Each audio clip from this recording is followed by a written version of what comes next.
Hello दोस्तों, जय हिंद। उम्मीद है सब लोग मस्त होंगे और अपनी पढ़ाई में व्यस्त होंगे। आप सभी को मैथ का प्रैक्टिस नंबर आज 27वां कराया जाएगा, जो कि सभी एग्जाम के लिए इंपॉर्टेंट है। और ये ऐसे क्वेश्चन है जो प्रीवियस ईयर में पूछे गए हैं और आपकी परीक्षाओं में ऐसे ही क्वेश्चन पूछे भी जाते हैं। तो आइए सबसे पहला क्वेश्चन शुरू करते हैं और देखते हैं कि आपका पहला क्वेश्चन क्या है। जरा देखिए क्या कह रहा है। कह रहा है कि दो धनात्मक संख्याओं के वर्गों का योग 100 है और उनका वर्ग का अंतर जो है वो है 28।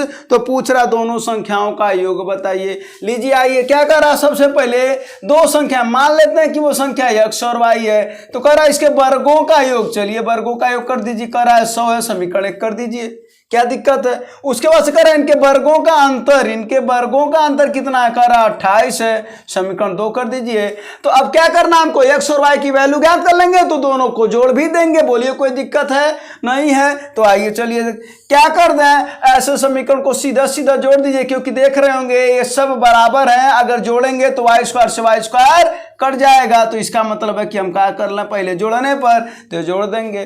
तो एक्स स्क्वायर और एक्स स्क्वायर एक ही जैसा है ना, तो 2 हो जाएगा, यानी हो जाएगा 2x स्क्वायर बराबर 128। बोलिए कोई दिक्कत। तो 2 से काट दीजिए, 2 छक्के 12, 2 चौको 8। तो एक्स स्क्वायर बराबर 64, तो x बराबर 8। x की वैल्यू आ गई आपकी 8। बोलिए कोई दिक्कत है नहीं। अब x की वैल्यू चाहे इसमें रख दीजिए, चाहे इसमें रख दीजिए, और नहीं तो इन्हीं दोनों समीकरणों को घटा देंगे ना, तब वो y की वैल्यू आ जाएगी। तो चलिए हम लोग x की वैल्यू रख देते हैं। किसमें रख दिया जाए, चलिए इसमें रख लेते हैं। तो देखिए x का वैल्यू कितना हो जाएगा, 8 स्क्वायर प्लस y स्क्वायर बराबर 100। तो y स्क्वायर बराबर कितना हो जाएगा 100 और -8 का स्क्वायर होता है 64, उधर जाएगा तो माइनस हो जाएगा। तो ये हो जाएगा आपका 36। y स्क्वायर बराबर 36। तो y बराबर जरा बता दीजिए कितना आया, 6 आया। आया कि नहीं आया। तो बस अब देखिए x की वैल्यू मिल गई आपको 8, y की मिल गई 6। तो 8 + 6 = 14। और यही आपका पूछ रहा था, तो इसका आंसर हो गया दोनों का योग 14। अगर गुणनफल पूछता तो क्या हो जाता आपका 48 हो जाता है। तो बस चलिए अब अगले क्वेश्चन की बात करते हैं। अगला क्वेश्चन देखिए क्या कर रहा है। हाँ एक मिनट। हाँ अगला क्वेश्चन देखिए क्या कर रहा है कि यदि 30 और 34 वर्ष के दो नए व्यक्ति को एक समूह में शामिल कर, 30 और 34 वर्ष के दो व्यक्तियों के स्थान पर दो नए व्यक्ति शामिल हो रहे हैं। इसका मतलब हुआ कि 2 जा रहे हैं तो 2 आ भी रहे हैं। तो जब 2 जा रहे हैं 2 आ रहे हैं तो कोई परिवर्तन व्यक्तियों में तो हो नहीं रहा है, कोई बात नहीं है।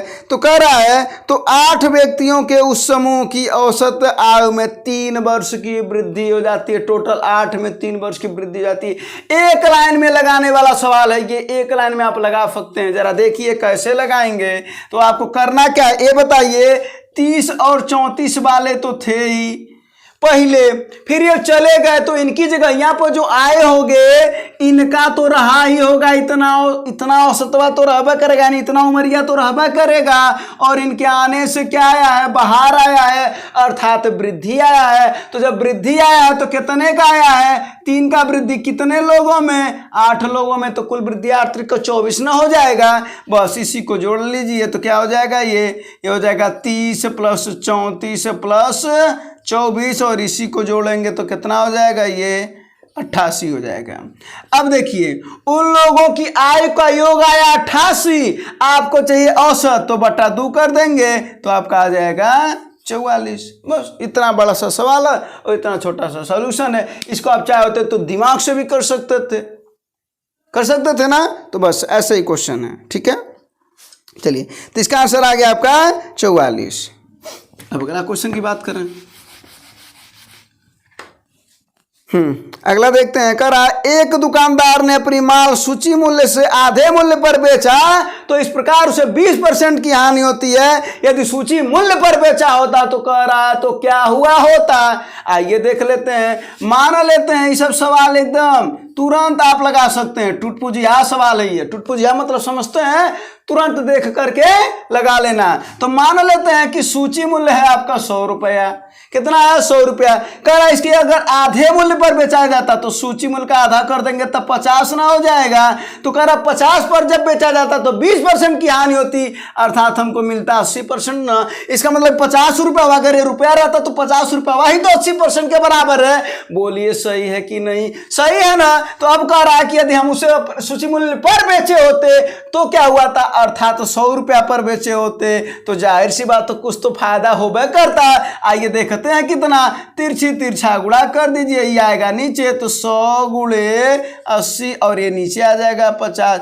50 दूना 100 आपका आ गया 160। तो 160 आ गया तो इसको आप लिख सकते हैं 100 प्लस 60। तो 100 सूची मूल्य था और 60 क्या है? लाभ है भैया आपका। और यही पूछ रहा था कि अधिलाभ कितना होगा, तो 60% का हमको अधिलाभ होगा यानी लाभ होगा। बोलिए कोई दिक्कत है? एक लाइन वाला सवाल है ना। इसी में से शुरुआत में बोले टुटपुजिया सवाल अर्थात देख करके लगाने वाला सवाल है। बोलिए सही है कि नहीं? चलिए अगले क्वेश्चन की बात कर लेते हैं। अगला क्वेश्चन क्या है? कह रहा देखिए, धातु के 3 ठोस गोलों जिनका व्यास 6 सेंटीमीटर, 8 सेंटीमीटर, 10 सेंटीमीटर को पिघला करके एक नया गोला बनाया जाता है। जब भी गोले को पिघला मतलब किसी भी धातु को पिघलाया जाए तो हमेशा उसके हम किसको पिघलाते हैं, तो आपको बता दें आयतन को पिघलाते हैं।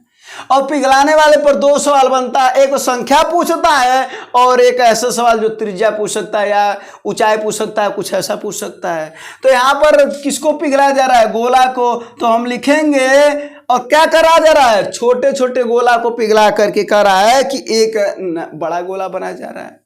इसका मतलब हुआ बड़े गोले का आयतन,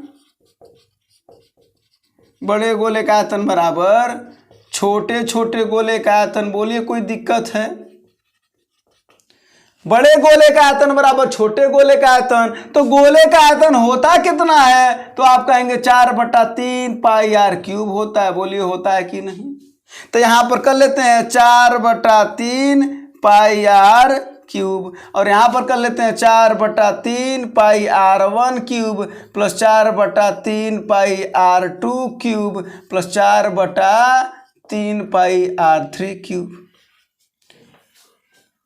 ये छोटे छोटे गोले हैं जिनकी त्रिज्या R1, R2 और R3 है। अब जरा सा बताइए, अगर बात करें कि R1 का वैल्यू कितना है, R2 का वैल्यू कितना है, R3 का वैल्यू कितना है, तो क्या बताएंगे? अब देखिए आपको दिया गया है व्यास। क्या दिया गया भैया? व्यास दिया गया। तो व्यास क्या होता है? व्यास त्रिज्या का 2 गुना होता है और त्रिज्या व्यास की आधी होती है। तो अधिया दीजिए। तो कितना कितना दे रखा है? तो जरा देखिए कितना दे रखा है। ये दे रखा है 6, 8 और 10। तो अर्थात ये हो जाएगा 3 सेंटीमीटर, ये 6, ये 4 सेंटीमीटर और ये 6, 8, 10, ये 5 सेंटीमीटर।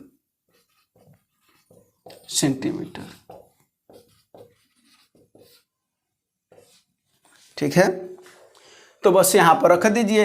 जरा देखिए 4/3 पाई 4/3 पाई 4/3 पाई 4/3 पाई, यहाँ से कामन है तो कामन लेके 4/3 पाई हटा देंगे तो R क्यूब बराबर बचा R1 क्यूब धन R2 क्यूब धन R3 क्यूब। बोलिए कोई झंझट हो तो बस अब क्या करना है, यहाँ पर जरा देखिए 3 है ना, तो 3 का क्यूब कर देंगे, 4 का क्यूब कर देंगे और 5 का क्यूब कर देंगे। तो 3 का क्यूब 27, 4 का क्यूब 64 और 5 का क्यूब 125।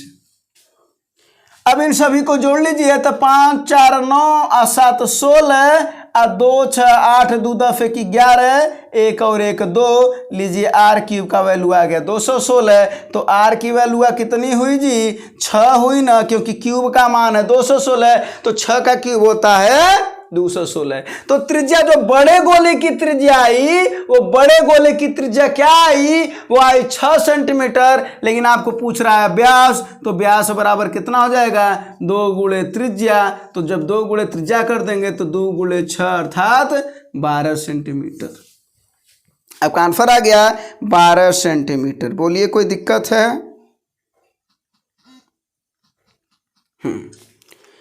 ठीक है, चलिए इसका आंसर आपको आ गया 12 सेंटीमीटर। अब अगले क्वेश्चन की बात करेंगे।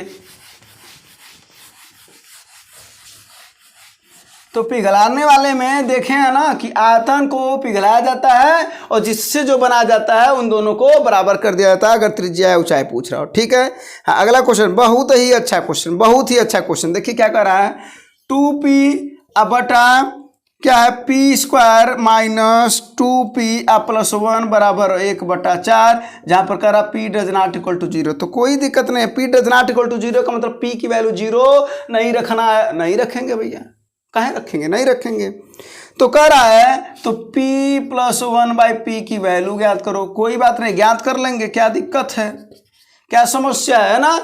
ऐसे समीकरण में देखिए क्या करना, p यहाँ से ऊपर से ऊपर तो p है ही, नीचे p कॉमन ले लीजिए। तो p कॉमन ले लेंगे तो यहाँ पर क्या बचेगा, p-2 प्लस जहाँ पर p नहीं रहता वहाँ नीचे आ जाता है। इसका मतलब है ये 1/p हो जाएगा बराबर 1/4। p से p कट जाएगा, इसको सीधा सीधा कर लीजिए तो ये हो जाएगा कितना, 4 दूना 8 बराबर ये उधर चला जाएगा तो हो जाएगा p-2 प्लस 1/p। बोलिए कोई दिक्कत। तो ये माइनस वाला जो 2 है उधर डिस्टर्ब कर रहा है तो इसको इधर भेज दीजिए, तो ये -2 इधर आ जाएगा तो कितना हो जाएगा, 8 + 2 अर्थात 10 हो जाएगा बराबर p+1/p। और यही तो आपका पूछ रहा था, तो आपकी वैल्यू कितनी आई, 10 आई। बताइए कितने देर का सवाल है ये, कितने देर का सवाल है, तुरंत आप कर सकते हैं ना। चलिए तो इसका आंसर आ गया आपका 10। बस अगला क्वेश्चन, हाँ गधों वाला सवाल है। कौन सा सवाल है, गधों वाला। देखिए जरा क्या कर रहा है, 2 गधे एक दूसरे से 400 मीटर की दूरी पर खड़े हैं। पहला गधा 3 मीटर प्रति सेकंड की गति से जा रहा है और दूसरा का जा रहा है 2 मीटर प्रति सेकंड की गति से, और दोनों एक दूसरे की ओर आ रहे हैं, मिलाप करना चाहते हैं, मिलना चाहते हैं दोनों गधे। तो कह रहा है कितने समय में वो टकराएंगे अर्थात मिलेंगे। टकराने का काम क्या है, मिलेंगे। ठीक है ना। तो आइए देख लेते हैं हमसे क्या पूछ रहा है, समय पूछ रहा है। तो समय बराबर आपको होता है, पता है कि दूरी बटा चाल। बस इतने बात है। यहाँ पर चाल कौन सी है, तो यहाँ पर चाल है विपरीत। और आपको पता है कि विपरीत चाल में आप क्या करते हैं, चालों का योग करते हैं। अगर समान रहता तो चालों का क्या कर देते, जोड़ देते। बस कुछ अब दिक्कत है तो बता दीजिए। दूरी कितना है, 400 मीटर। इतना छोटा सा सवाल है। और क्या कर रहा है, पहला गधा 3 और दूसरा का 2, जब विपरीत जा रहे हैं तो चालों को जोड़ देंगे। समय ज्ञात करना है तो दूरी बटा चाल कर देंगे, तो 400/5 कर देंगे। 5 × 8 = 40, तो 80 सेकेंड के बराबर। बताइए आया कि नहीं, यानी 80 सेकेंड में लोग मिलेंगे कि नहीं, 1 मिनट 20 सेकेंड में मिलेंगे कि नहीं, बिल्कुल मिलेंगे। बताइए कितना वाला सवाल है, देख करके मार सकते थे, बस प्रश्न को समझना था कि वो लोग विपरीत आ रहे हैं, तो इस वजह से समय बराबर दूरी बटा चाल। अब विपरीत चाल में चालों को जोड़ देते हैं, बस कर देते हैं, तुरंत आंसर 400/5 आ गया आपका 80 सेकेंड। बोलिए कोई दिक्कत हो तो, कोई समस्या। अगला सवाल देखिए, ठीक ठाक सवाल है। कह रहा ए बी से 40% अधिक है। चलिए तो ऐसे बना लेते हैं। जब भी अगर ये सब कहे ए बी सी से इतना है, बी सी से इतना है, कुछ भी कह रहा है, अगर इन लोगों में संबंध है तो बिना कुछ सोचे पहले थोड़ा सा सोच लीजिएगा, ज़्यादा नहीं, ए बी सी लिख लीजिएगा, कोई दिक्कत है नहीं। अब कह रहा है ए बी से 40% अधिक है। अब कह रहा है कि बी सी से 20% कम है। तो बी अगर कॉमन है तो यहाँ पर चलिए कर ही लेते हैं। तो बी को अगर हम 100 मान लें तो ये हो जाएगा 140। बोलिए कोई दिक्कत है। अगर का है, क्योंकि देखिए कह रहा ना पहले लाइन में ए बी से 40% अधिक है, तो ये 100 है तो 140 है। अगला देखिए क्या कर रहा है, बी सी से 20% कम है, ये 20% कम है तो 80 कर दें। क्या ना गलत हो जाएगा, धोखा हो जाएगा भैया। बी सी से 80%, सॉरी कितना है, 20% कम है, इसका मतलब सी तो ज़्यादा ही होगा ना। बी कम है ना तो सी ज़्यादा होगा, तो कैसे निकालेंगे, तो कर लेंगे 100 × 100/80, क्योंकि 20% क्या है, ज़्यादा है। तो ज़रा देखिए यहाँ पर कितना आएगा, ये 0 से 0 कट गया, ठीक ना। अच्छा एक बात, यहाँ पर अनुपात ज्ञात करना ना, तो चलिए इतना रहने देते हैं। अच्छा काट ही लेते हैं, 4 दूना 8 और 4 25 बार में कट जाएगा, 2 × 5 = 10, 25 × 5 = 125 आ गया, कोई दिक्कत नहीं। यानी ये है 140 और ये है 100 और ये है 125 सी। अब पूछ रहा ए और सी का अनुपात बताइए, यानी ए बटा सी पूछ रहा है, तो धीरे से रख दीजिए 140 और 125। 5 दूना 5 से काटेंगे ना, हाँ तो 5 दूना 10 और 5 पच्चे 25, कितना हो जाएगा ये 5 दूना 10 और 4 5 अट्ठे 40 आपका आ जाएगा। अब नहीं कटेगा ना, 28:25, 28:25 ऑप्शन नंबर पहला। कोई दिक्कत? बस तो ऐसे सवाल में इसको ऐसे ही लगा लेते हैं। तो आपकी परीक्षाएं भी नज़दीक है ना, तो एकदम मेहनत करते रहिए। देखिए रेलवे ग्रुप डी की परीक्षा नज़दीक है, एसएससी की परीक्षाएं आने वाली है, सब परीक्षाएं आने वाली है। बस लगे रहिए, लगे रहिए, सफलता तो मिलेगी ही। कहा जाता ना कि मंजिल मिल ही जाएगी भटके हुए सही, मंजिल मिल ही जाएगी भटके हुए ही सही। गुमराह तो वो हैं जो घर से निकले ही नहीं। आप तो मेहनत कर रहे हैं तो सेलेक्ट होंगे, ठीक है ना। विश्वास रखिए अपने आप पर। चलिए अगला क्वेश्चन है, करा धारा की गति 3 किलोमीटर प्रति घंटा है और नाव की गति पूछ रहा है। तो नाव की मान लेते हैं कि x किलोमीटर प्रति घंटा है और धारा मान लेते हैं y किलोमीटर प्रति घंटा है, और जो कि दे रखा है धारा की गति 3 किलोमीटर प्रति घंटा, यानी y की वैल्यू दे रखा अगर देखा जाए तो। हाँ अब देखिए क्या पूछ रहा है, एक नाव 24 किलोमीटर की दूरी तय करती है और 6 घंटे में आरंभिक बिंदु पर वापस आ जाती है। इसका मतलब समझ रहे हैं, यानी कोई एक नाव है जो जाती है और आती है और दोनों में समय 6 घंटा लग रहा है, यानी जाने प्लस आने में लगा समय बराबर 6 घंटा। अर्थात हम कह सकते हैं कि कुल समय बराबर जाने में लगा समय प्लस भैया आने में लगा समय। बोलिए कोई यहाँ पर झंझट हो तो नहीं है ना। आज समय बराबर होता का है तो आप कहेंगे कि दूरी बटा चाल होता है, कहेंगे ना, बिल्कुल कहेंगे।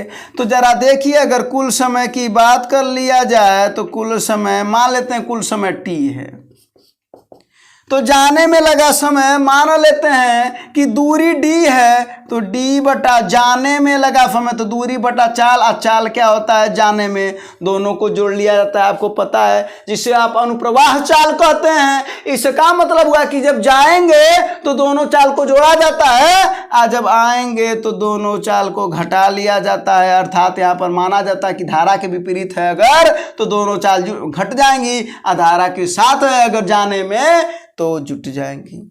बस अब बताइए, आपको कुछ भी करना हो तो आप जरा बता दीजिए। इसके बाद से तो सब वैल्यू दिया गया है। ये 6 घंटा है और ये डी की वैल्यू कितनी, 24 किलोमीटर है ना। हाँ ये 24 किलोमीटर है। अब बटा यक्स प्लस वाई की वैल्यू देखिए 3 दिया है, प्लस 24 बटा यक्स माइनस वाई की वैल्यू 3 दिया गया है। इसको आप ऑप्शन से लगा सकते हैं क्योंकि एक वैल्यू दे रखा है। तो जरा देखिए पहला ऑप्शन रखिए 4 रखिए, पहले हम ऑप्शन से बता देते तो उसके बाद से सॉल्व कर देते हैं। परेशान रहने का कोई बात नहीं है। तो x की वैल्यू अगर हम पहला ऑप्शन रखा जाए 4, तो जरा देखिए 4 3 7 रखिए, 7 से कटबो नहीं करेगा, कटबे नहीं करेगा। और यहाँ पर देखिए 4 में से 3 जा 1 तो 24 घंटा आ गया। जरा बताइए 6 घंटा में कुल लग रहा है।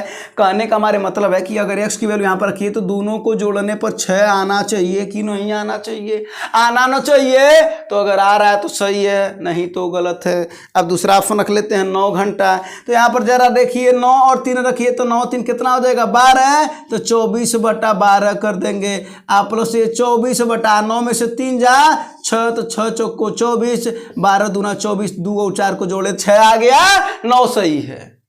9 क्या है, सही है। अब आपको बेसिक बता देते। तो यहां पर आपको समझ आना कि ऑप्शन कैसे रखने हैं। इधर वाले पक्ष में ऑप्शन रखने हैं ताकि इधर वाला पक्ष आ जाए। चलिए अब ज्ञात कर लेते हैं। तो 24 देखिए 6 बराबर 24 कामन है तो आ जाएगा 1 बटा x प्लस 3 प्लस 1 बटा x माइनस 3। तो 6 चौको 24 और ये इधर आ जाएगा तो हो जाएगा 1 बटा 4 बराबर, और ये x प्लस 3 कामन एलसीएम ले लिया जाए तो तिरछे तिरछा गुणा हो जाएगा तो हो जाएगा x minus 3 plus x plus 3। 3 से 3 कैंसिल आउट हो जाएगा। तो अब इधर लिख लेते हैं इसको। तो एक्स प्लस 3 और एक्स माइनस 3 को तिरछी तिरछा गुणा कर देंगे तो एक्स प्लस 3 और एक्स माइनस 3 बराबर, जरा देखिए एक्स और एक्स 2x और 4 का उधर गुणा करेंगे तो कितना हो जाएगा 8x हो जाएगा। और ये हो जाएगा एक्स स्क्वायर माइनस 9, क्योंकि वर्गांतर फार्मूला है, बोलिए है कि नहीं है। तो वर्गांतर फार्मूला हो गया, अब बराबर मिल गया 8x, इसको इधर भेज देंगे तो x square minus 8x minus 9 बराबर 0। तो इसका गुणनखंड करेंगे तो कितना आ जाएगा x square minus 9x plus x minus 9 बराबर 0। तो एक्स कॉमन है, एक्स माइनस 9 बचा, प्लस 1 कॉमन है, एक्स माइनस 9 बचा। आपको जो ये द्विघात समीकरण इसको सॉल्व करने के लिए आपको बताया गया है, ठीक है ना। तो यहाँ से अब क्या कॉमन है, एक्स माइनस 9 कॉमन है, क्या बचा एक्स प्लस 1 बचा बराबर 0। तो जो प्लस वाला उसको नहीं लेंगे, माइनस वाला जो ले लेंगे, यानी एक्स माइनस 9 बराबर 0। तो एक्स बराबर 9 किलोमीटर प्रति घंटा और एक्स क्या था, नाव की चाल थी। अब देखिए इतना बड़ा सॉल्व करने से अच्छा ऑप्शन रख लिया जाए, बोलिए सही है कि नहीं, है ना। जो मैथ वाले स्टूडेंट होते हैं वो तो तुरंत कर लेते हैं, लेकिन दिक्कत कहाँ है, जो 8 साइज वाले हैं। तो क्या 8 साइज वाले मेहनत करना छोड़ दें, बिल्कुल भी नहीं, बिल्कुल भी नहीं, मेहनत करिए, सिलेक्शन होगा। चलिए, तो इसका आंसर आ गया आपका 9 किलोमीटर प्रति घंटा।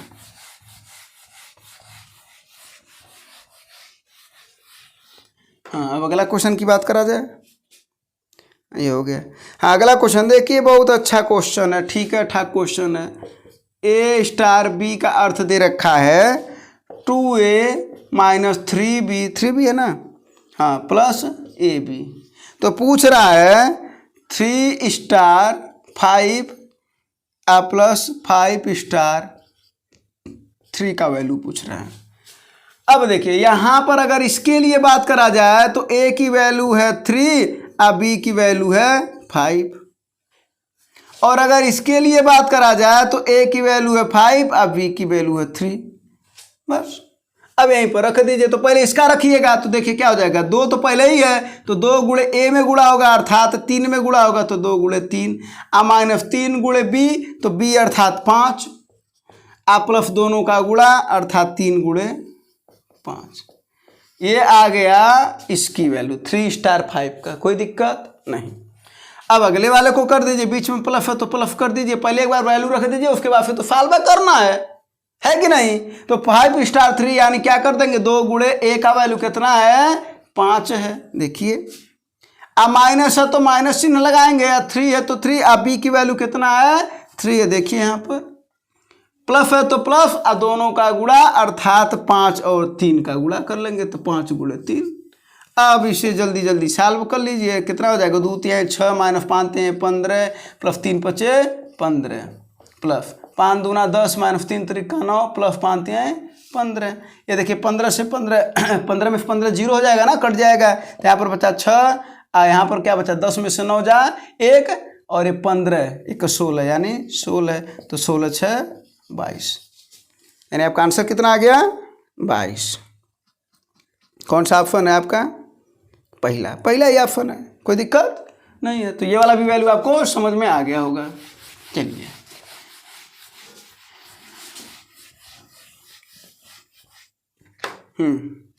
अगला क्वेश्चन देखिए, बहुत ही अच्छा क्वेश्चन है, तुरंत लगाने वाला क्वेश्चन है। एक लाइन में देखिए कैसे लगाएंगे।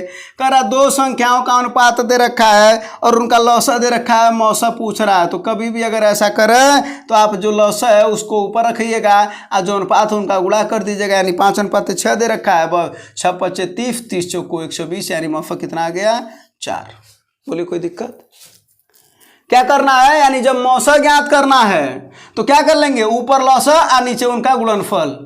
फार्मूला लिख सकते हैं आप, चाहे बना सकते हैं एक फार्मूला, लौसा और गुणे उनका गुणनफल किसका, संख्या का। अगर यहीं पर लौसा पूछा होता और मौसा दिया रहता तब क्या करते, तब मौसा गुणे संख्याओं का गुणनफल, अर्थात सवाल बना दें। अगर यही अनुपात 5:6 दिया रहता, मौसा दिया रहता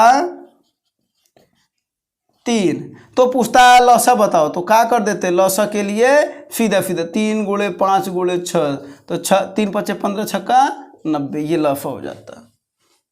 ठीक है, ये एक लाइन में लगाना है आपको। अगर आप बेसिक थोड़ा सा समझना चाहते हैं तो उसको भी बता देते हैं। देखिए आपको बताते हैं कि पहली संख्या गुणे दूसरी संख्या बराबर होता है लॉस गुणे मौस। बताइए होता है कि नहीं। तो अगर संख्याओं का अनुपात है 5:6 तो इसको हम लिख सकते हैं 5x और इसको लिख सकते हैं 6x। और यहाँ पर x क्या हो गया, मौसा हो गया, क्योंकि x दोनों में है। बोलिए है कि नहीं है। x दोनों में है, जो दोनों में होता है वही मौसा होता है। तो पहली संख्या कितनी है 5x, तो लिख दीजिए 5x गुणे 6x बराबर लौसा ज्ञात करना है। गुणे मौसा कितना है x है, x से x कट जाएगा, 6×5 30। और ये लफा तो दे रखा था ना, हाँ मौसा ज्ञात करना था। हाँ ठीक है, x तो ये 120, तो 6×5 30 चौक को इतना, तो x बराबर कितना है 100 क्या कर रहे हैं, हाँ x बराबर 4। और x क्या माने हैं, मौसा माने हैं। x क्या माने हैं, मौसा माने हैं, बस ठीक है। वो थोड़ा बहुत गलतियां हो जाती है तो उसको थोड़ा सा एडजस्ट कर लीजिए। कहा जाता है ना कि गलतियों से जुदा तू भी नहीं मैं भी नहीं, गलतियों से जुदा तू भी नहीं मैं भी नहीं, दोनों इंसान हैं, खुदा तू भी नहीं मैं भी नहीं। तो गलतियां थोड़ी बहुत हो जाती हैं, ठीक है ना, कैलकुलेशन में गलतियां। चलिए तो ये हो गया आपकी मौसा कितना आया, 4 आया, ठीक है। अब अगले क्वेश्चन की बात कर लें।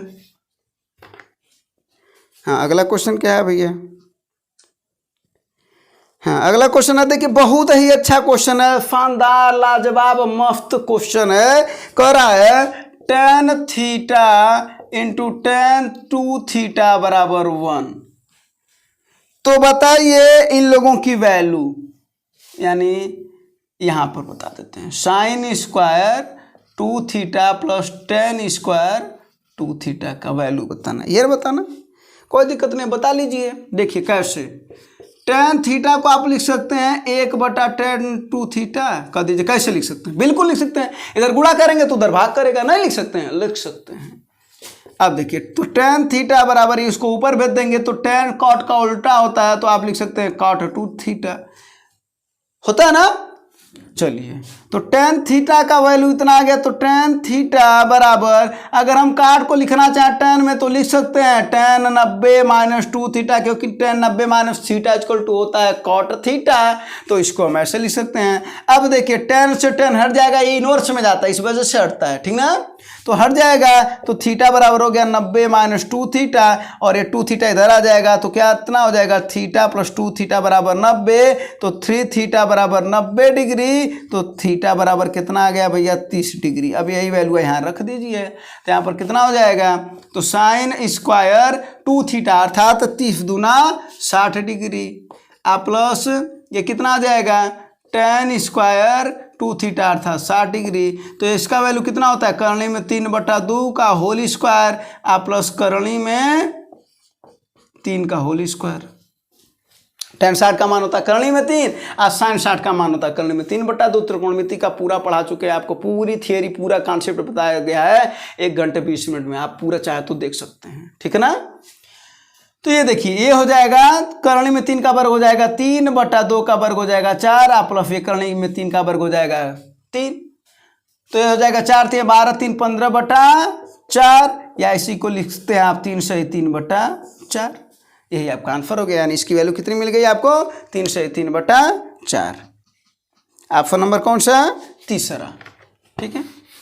ये अच्छा क्वेश्चन था ना, थोड़ा सा। चलिए एसएससी में ऐसे क्वेश्चन पूछे जाते हैं, ठीक है ना, और एफएफई फिजिकल का क्वेश्चन भी है टायर 2 का, वो भी।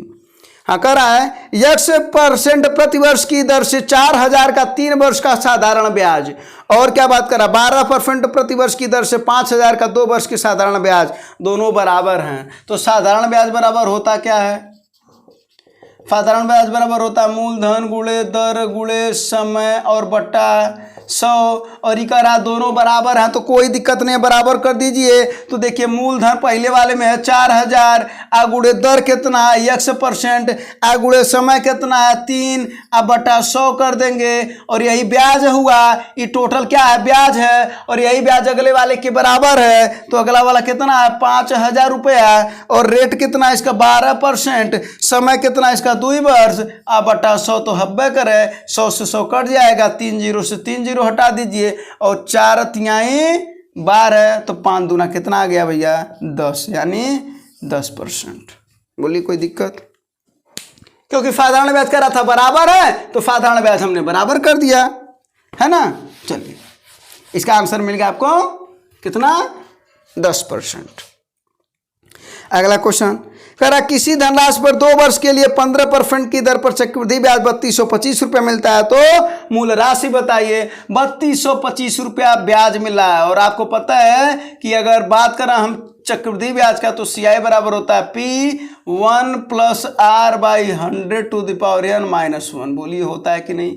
जहाँ ये चक्रवृद्धि ब्याज है, ये मूलधन है, R रेट है, ये अनुसमय है। तो इसका जरा देखिए कितना मिला है 3225 बराबर P ज्ञात करना है ना, हाँ मूल राशि तो ज्ञात करना है। तो 1 प्लस रेट कितना है 15% और वार्षिक कर रहा है तो कोई दिक्कत नहीं है और समय कितना है 2 वर्ष -1। बस इसी को सॉल्व कर लीजिए। 3225 बराबर P और ये हो जाएगा 5 × 15 हो जाएगा ना। अब 5 20 संयम तो 20 × 20 = 23 तो 23 का वर्ग बटा 20 का वर्ग -1 अलग अलग कर दिए भाई। 20 × 20 और 3 23 तो 23 का वर्ग ऊपर और 20 का वर्ग नीचे है। अब इसको इधर भेज दीजिए तो कितना हो जाएगा 3225 बराबर P 23 का वर्ग -20 का वर्ग अब बटा 20 का वर्ग है ना।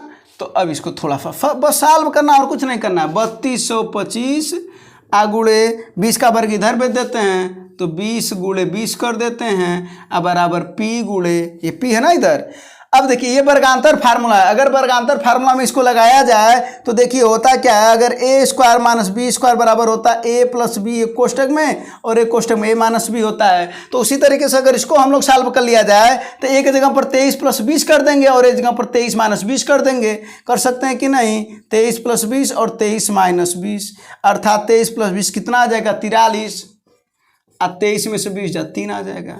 बोलिए कोई दिक्कत हो तो 3 से इसको पहले काट दीजिए तो ये हो जाएगा 3 × 9 3 0 आया 3 × 7 21 3 × 5 15 27। इसको 43 से डायरेक्ट काट दीजिए तो 43 से दूना कितना होता है भैया 43 दूना आपका हो जाएगा 86 और 86 के बाद फिर कितना बचा तो ये बचेगा 21 215 और 215 कितनी बार में कटेगा 43 से 5 बार में कट जाएगा क्या 5 × 15 5 हाँ ये 5 बार में यानी 25 बार में 43 से ये कट जाएगा।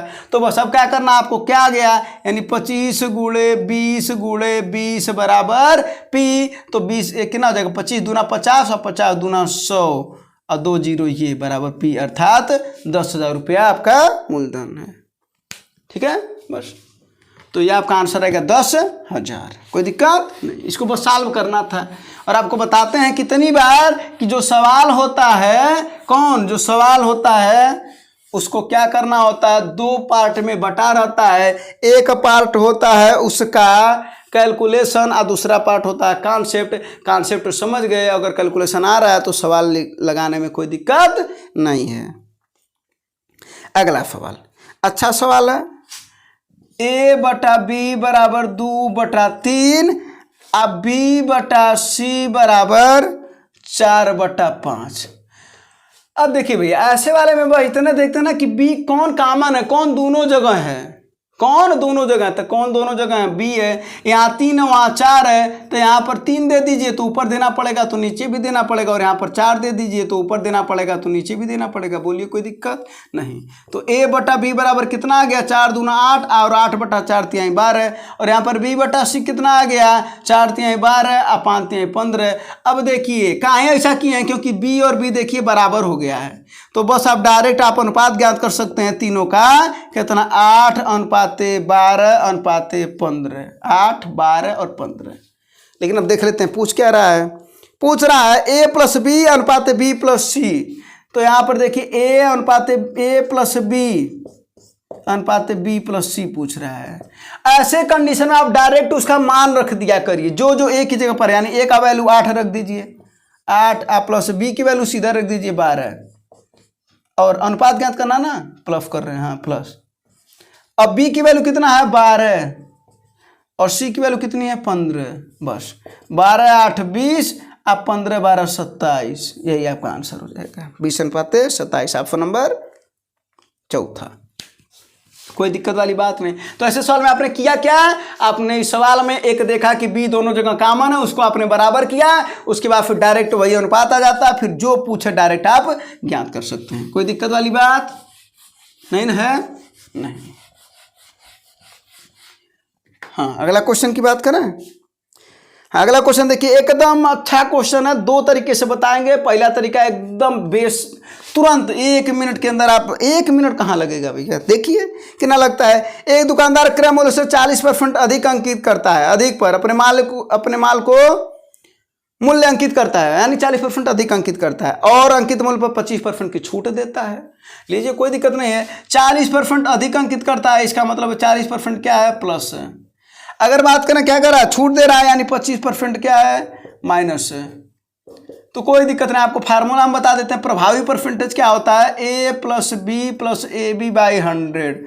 अब आप वहाँ पर ये नहीं लिखेंगे, ये तो आपको पता हो जाएगा ना कांसेप्ट, ये तो दिमाग में चलता है। तो जरा देखिए, 40 और ये माइनस है ना 25, अब प्लस और माइनस का गुणा हो जाएगा माइनस, तो 40 × 25 बटा 100, 25 चौको 100, 4 दहाई 40, कितना आ जाएगा, 40 में से 25 जा 15 और माइनस 10 अर्थात 5%, प्लस आया तो अर्थात लाभ होगा।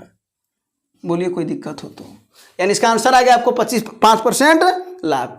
एक बेसिक मेथड होता है, अगर हम आपसे कहें कि विक्रय बताइए, विक्रय के बराबर होगा कि नहीं, तो आप कहेंगे बिल्कुल होगा, लेकिन कब, जब यहाँ पर अंकित मूल्य की बात करा जाए और यहाँ पर क्रय मूल्य की बात करा जाए। तो आपको पता है कि अंकित मूल्य पर हमेशा क्या दिया जाता है, छूट दिया जाता है,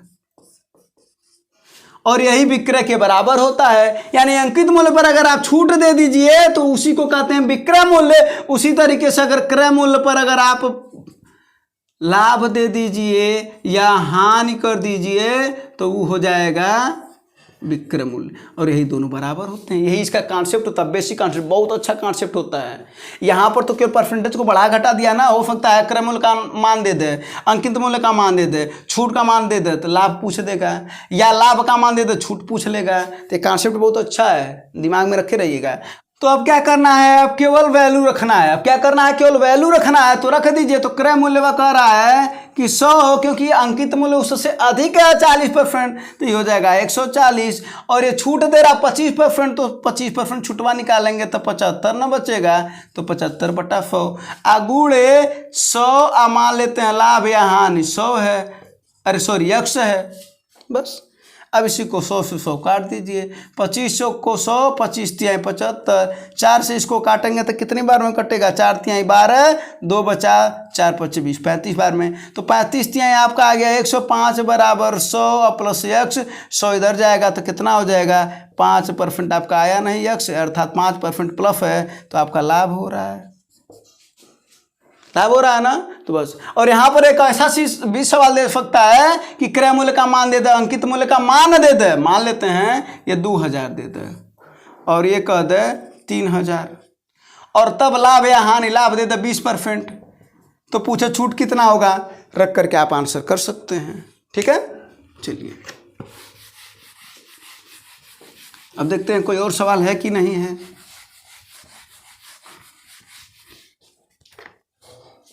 अब अगला सवाल देखते हैं। अगला सवाल जरा देखिए क्या कर रहा है, 35 लीटर के एक मिश्रण में जल और अम्ल का अनुपात 6:1 है, यानी 35 लीटर का मिश्रण है और इसमें क्या है, जल भी है और अम्ल भी है, तो अम्ल और जल, और 6:1 के अनुपात में है। तो अगर जल की मात्रा निकालेंगे तो कैसे निकलता है, 6/7, क्योंकि 6 कुल गुणे 35, और अगर अम्ल की मात्रा निकालेंगे, अलग अलग निकाल लीजिए पहले, तो हो जाएगा 1/7 गुणे 35। कैसे हो रहा है, समझ में आ रहा है ना, ये 6:1 के अनुपात में है, कुल 7 है, क्योंकि ये 6 ये है, 1 ये है, तो कुल कितना हुआ, 7 हुआ। तो कुल में से 6 भाग ये है, कुल में से 1 भाग ये है, कुल है 35, तो 7 × 5 = 35, 7 × 5 = 35, 5 × 9 = 5 और 6 × 5 = 30। यानी बात करा जाए 30 लीटर जल है और 5 लीटर अम्ल है। अब देखिए क्या करा आगे, करा है यदि मिश्रण में 5 लीटर अम्ल मिला दिया जाए तो नए मिश्रण में जल और अम्ल का अनुपात बताए। तो जल में कोई परिवर्तन तो नहीं हुआ है, तो जलवा था 30 अब अम्ल कितना हो गया 5 प्लस और 5 अर्थात 30/10 अर्थात 3:1 यानी 3/1। तो आपका आंसर आ गया 3:1, ऑप्शन नंबर तीसरा। ठीक है ना। बस इसके बाद फिर लास्ट क्वेश्चन है काम समय का। ठीक है, अच्छा क्वेश्चन है। तो आपके इस प्रैक्टिस का लास्ट क्वेश्चन आइए देखते हैं लास्ट क्वेश्चन किस तरीके का है। कर रहा है ए ने कार्य को 20 दिनों में, ए 20 दिनों में कर सकता है जबकि बी उसी कमाओ को 12 दिन में कर सकता है। दोनों लोग वही काम कर रहे हैं, यानी ये लोग काम को खत्म कर दे रहे हैं। कहा जाता ना कि काम को खत्म करिए, आपको भी बता दे रहे हैं काम को खत्म करिए वरना काम आपको खत्म कर देगा। ठीक है ना। तो काम को खत्म करना है। आइए, तो ए कितने दिन में खत्म कर रहा है 20 दिन में, अब बी कितने दिन में खत्म कर रहा है, ये कितने दिन में खत्म कर रहा है 12 दिन में। इन लोगों का एलसीएम निकाल लीजिए तो हो जाएगा 60, और जो 60 होता है ना ये कुल काम होता है। क्या होता है कुल काम, जो एलसीएम आता है वही कुल काम होता है। अब यहाँ पर देखिए इनकी क्षमता ज्ञात कर लेंगे हम। तो हम लोगों को पता है कि क्षमता बराबर क्या होता है भैया, वो होता है काम बटा समय। तो काम है 60, समय है 20, ये दिन है ना, तो कितना हो जाएगा ये हो जाएगा इसकी क्षमता 3। अब 60/12 कर देंगे तो बी की क्षमता कितनी आ जाएगी 5। बोलिए कोई दिक्कत, यानी ए की क्षमता आ गई 3 और बी की क्षमता आ गई 5। अगर क्षमताओं का अनुपात पूछता तो 3:5 उत्तर हो जाता। समय का अनुपात पूछता तो 5:3 उत्तर हो जाता, क्योंकि समय और क्षमता एक दूसरे के उल्टा होते हैं। जरा देखिए, है ना। लेकिन जो पूछ रहा है उस पर काम करते हैं। कह रहा है बी ने कार्य केवल 9 दिनों तक किया, यानी जो बी है इन 9 दिनों तक किया। तो एक दिन में 5 काम कर रहा है, तो 9 दिन में अगर ये कमावा करेगा तो कुल कितना कमावा कर लेगा, तो 9 × 5 अर्थात आप कहेंगे 45 काम कर चुकेगा। 45 कर चुकेगा ना कौन, बी। तो अगर बी 45 कर चुका तो बचा कितना, तो 60 - 45 अर्थात 15 काम बचा। तो 15 कमाओ कौन करेगा, तो जाहिर सी बात कह रहा है कि ए करेगा। तो ए का क्षमता कितना है 3, तो इसको भाग दे देंगे तो क्या आ जाएगा 3 × 5 = 15, 5 दिन। ठीक है ना। 15 काम बचा है और उसे क्या है उसकी क्षमता कितनी है 3। तो आपको समय ज्ञात करना, तो जरा बताइए यहाँ से, समय बराबर काम बटा क्षमता नहीं हो जाएगा। तो कमाना आपका 15 ठो था। यहाँ पर फिर से बता दे रहे, थोड़ा सा आपको जल्दीबाजी यहाँ पर कर दी, हो सकता है ना समझ में आए हो। यहाँ पर फिर से देखिए 15 काम, क्षमता कितनी 3, तो 3 × 5 = 15, 5 दिन आ गया, वही ना बोले हैं बस। तो इसका आंसर आ गया 5 दिन। तो यही सब कुछ सवाल थे जो आपको समझना था, और ये उम्मीद करते हैं कि ये सब चीज़ें आपको समझ में आया होगा और आपकी परीक्षाओं के लिए ये बहुत इंपॉर्टेंट क्वेश्चन भी हैं। तो अगर ये आपको अच्छा लगा तो शेयर जरूर कर दीजिएगा। धन्यवाद, जय हिंद।